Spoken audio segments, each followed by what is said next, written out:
Today we're going to explore botany through the magic of the internet. We're going to look up the plants that are found in a recipe of your choosing. I'm going to target recipes that have at least 10 different plant species in them. So I found one just kind of inspired by a Thai soup that I quite enjoy called Tom Yum. Thought I would look into that one. And recipes online, very abundant. So I've asked you to find a recipe, paste a picture so you can, get inspired about sharing this with me, maybe with your classmates. And we can investigate what is botanical about this. So, big ingredients here. We've got shrimp, fish sauce. These are not botanical ingredients, but there will be some botanical ingredients. You're probably familiar with recipes online. You got to scroll all the way down, and then finally at the bottom, after somebody tells you their life story, you get a nice recipe. I found a good 9 ingredients on here, so I guess if you're searching, you might want to be a little more choosy about which species you use. We could maybe substitute in a new line for something that we're not finding. We're not finding 10. We could fill in with something. Let's give it a shot. So I've asked you to basically research these and total them up in a spreadsheet. So you can make yourself a column for ingredients,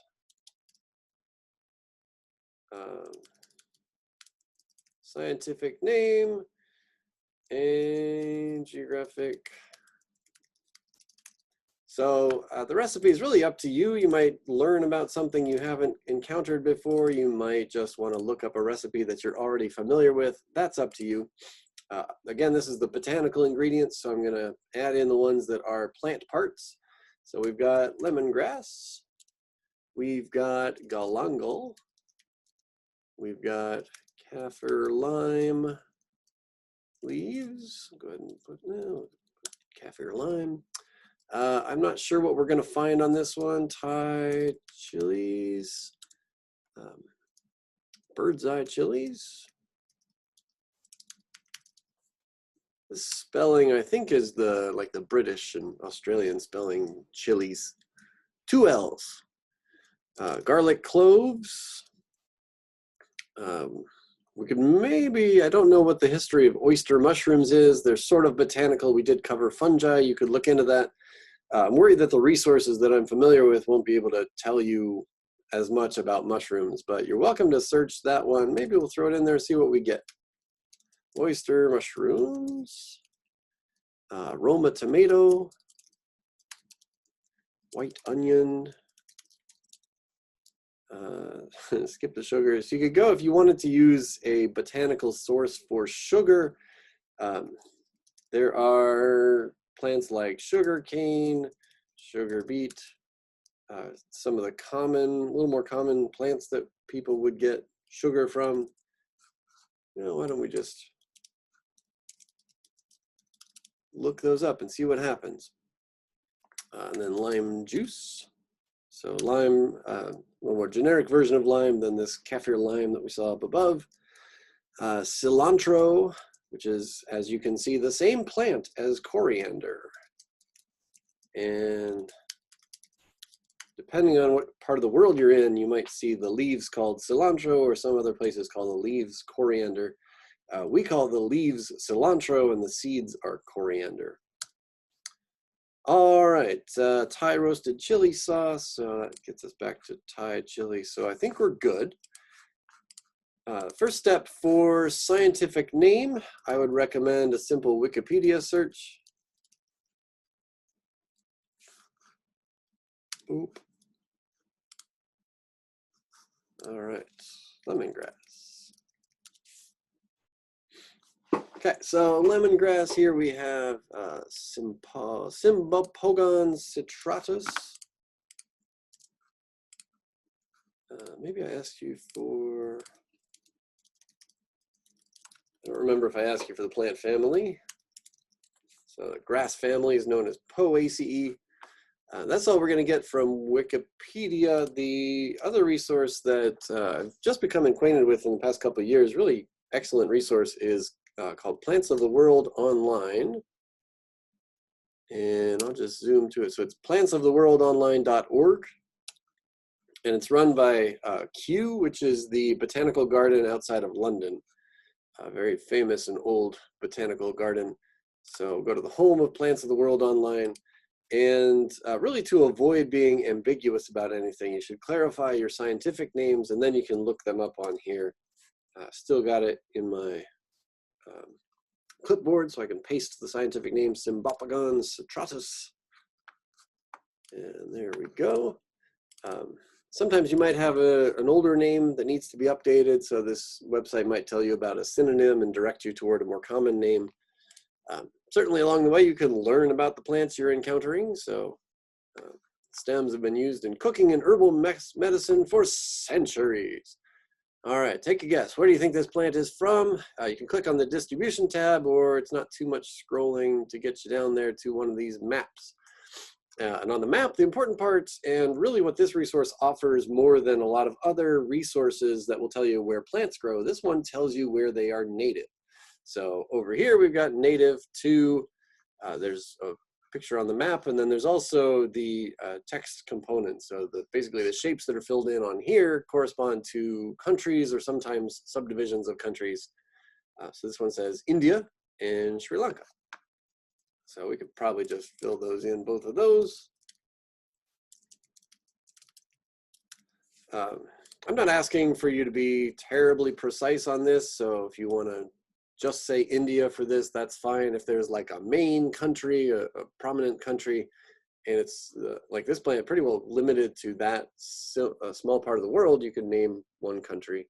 If you find a green range, this native range that extends over a continent, you could kind of describe the range a little bit more than just one country that it's in. All right, and repeat. Next up, galangal. Galangal is a common name for several tropical rhizomatous species. All right, so here's a little bit tricky. Greater galangal, lesser galangal, Chinese ginger. I guess up to you. Let's see. Various galangal rhizomes are used in traditional Southeast Asian cuisine. All varieties of galangal are closely related to ginger. Each is unique in its own right. I don't know, greater galangal sounds like an important one, so we'll click on that, Alpinia galanga. And this is in the ginger family, so galangal is not too far off from ginger. I always find the scientific name for the plant family, Zingiberaceae. Sounds like ginger, right? Zingiber. That's one of the genera. This one is genus Alpinia. So we'll go over here. We can do another search. You can just go up in the text box there. Alpinia galanga. Dun, dun, dun, South China to West. Okay. So here's a good example of a region that might just benefit from putting a regional name on there as opposed to the countries that are present. So very simply, Southeast Asia would be fine. All right, maybe we'll do all these, maybe we won't. All right, citrus hystrix called the kaffir lime, Thai lime, etc. That's in the citrus family called Rutaceae. And we'll look it up. Hopefully you can see this is not taking terribly long, but hopefully maybe you'll learn something along the way. All right, Southeast Asia. So sometimes we're going to encounter a recipe like this where a lot of the ingredients are, no big surprise, native to the area where this dish is popular. So this is soup called tom yum. It's a Thai soup. Thailand is in Southeast Asia. Oops, I have to go over here.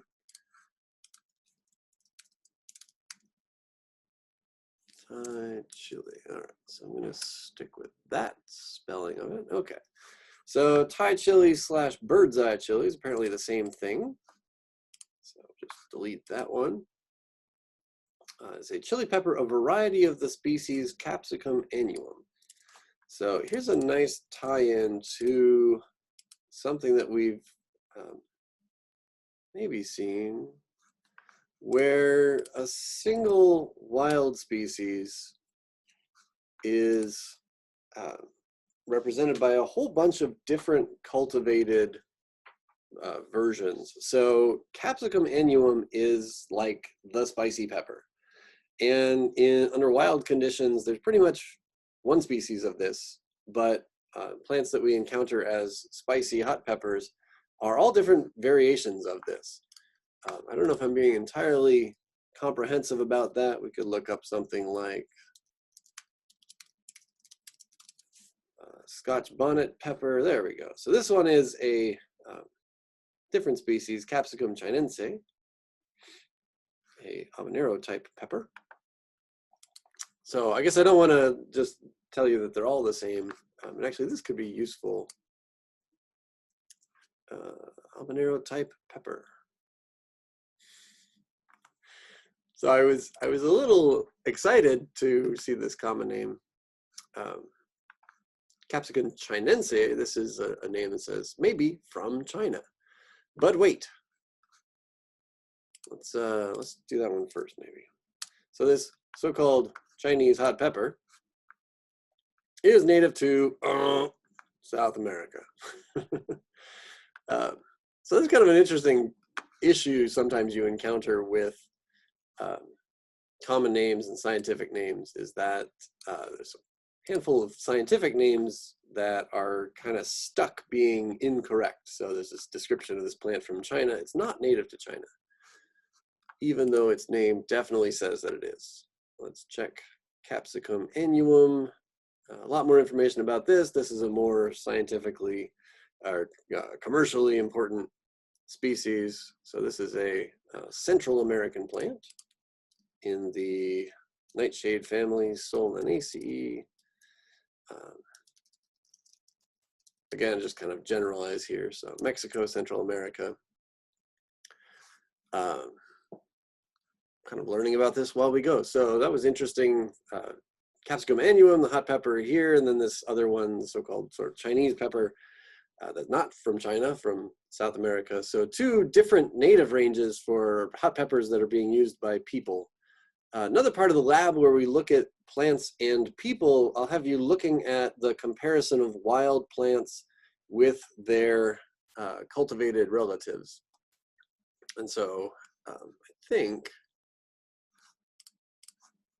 you could go on the plants of the world, and sometimes there are photographs. Sometimes there are images of specimen. Let's see, images. There we go. So this is a plant specimen over here, a dried specimen of Capsicum annuum. I'm not sure if all these, they seem to be showing at least some cultivated versions, so maybe a little cautious about taking those on. Here's kind of an older illustration. I guess one of the things I want to think about is what's the size of this pepper relative to the size that we see in some of these more big cultivated plants. So here's tiny, tiny pepper, ripe pepper, not terribly large. Jalapenos are kind of on the small side. Sometimes they sell ornamental pepper plants, so smaller, probably in their wild state. You could maybe do a little research on this plant and find out how, maybe how spicy the wild versions are. Maybe we've bred some to be more spicy, maybe some less spicy. So for bell peppers, for example, are also Capsicum annuum. Let's double check that one. All right, there we go, Capsicum annuum. Another thing you can do when you're researching on plants of the world online, you can go up hierarchically into the bigger category of genus. So if you were wondering, okay, where are all peppers in the genus Capsicum native to? Now's your answer. Native to, boom. So strictly native to the Americas. This is something I want to let you encounter as you are studying plants and recipes from parts of the world. There's a lot of these recipes, you'll have a hard time finding plants in those recipes that are all from the same part of the world. So we have this Southeast Asian recipe, a very traditional recipe, but it takes advantage for its spiciness of plants from the Americas, which would not have been available to people living in Thailand 500 years ago. So kind of an interesting state of affairs these days. Let's do a couple others, maybe some of these with a little more generic applications. So garlic, Allium sativum. In the family name here, Amaryllidaceae. And native to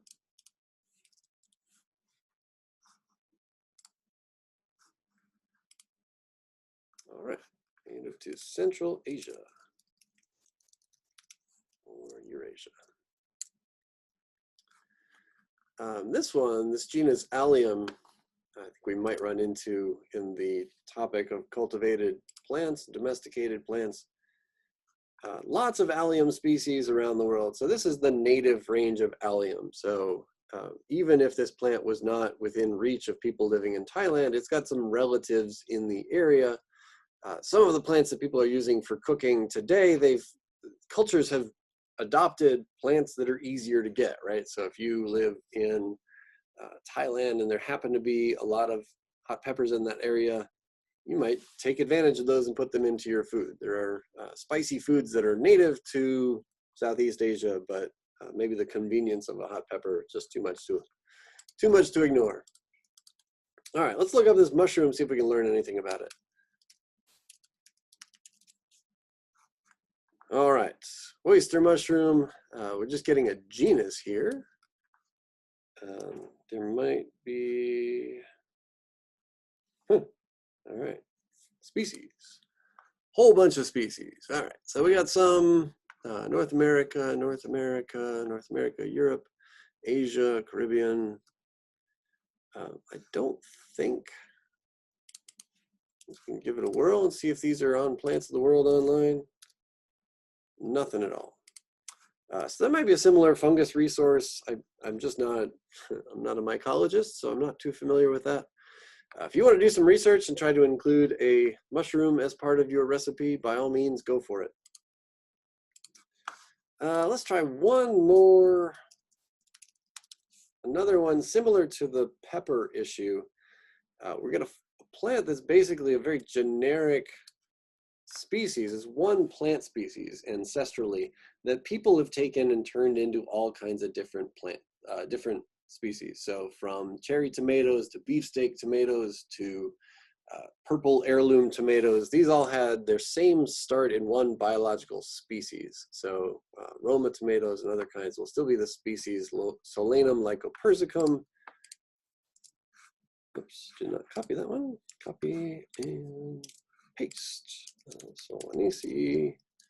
And this one will be native to another exciting one from, there we go. Kind of a narrow range. This is Peru right here. So you can just throw that on there as a country. Peru.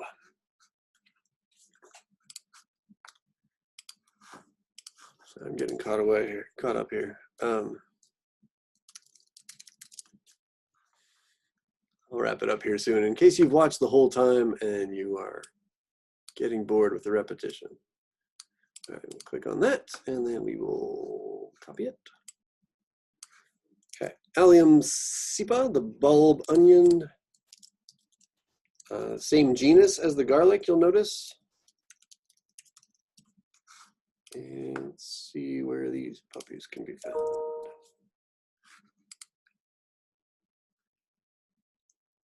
All right, Central Asia, Turkmenistan, that's exciting. Okay, so we could fill in these other ones. Huh. All right, sugar beet, no different from the vegetable beet. Sugar cane is a grass, lime, coriander. You could fill all those in. So I just want to kind of get you an idea of maybe what was within reach to people originally living in an area. You probably put Eurasia within trade routes of Thailand, but certainly going farther, going across an ocean was not available to people until people started sailing across oceans. So we got a recipe that's kind of traditional. Not everything in it, though, is strictly native to the country where they make it. So I'll just have you fill in one of these. You can paste the text or maybe upload a file to show me what you found. I'd also like to see, all right, let's see, maybe we could put these together. I would like to see your image. So just on the recipe, you can do a right click, save image as. I'll give you a text box to enter your results in, so you can do an image of the recipe, the name of the recipe. I think I asked for a link to the recipe. That'd be an easy enough thing to do. And then you could put your list of plants in there with this information and tell me what you come up with. All right, I look forward to seeing what kind of recipes get you excited, and maybe I'll be inspired to make one myself.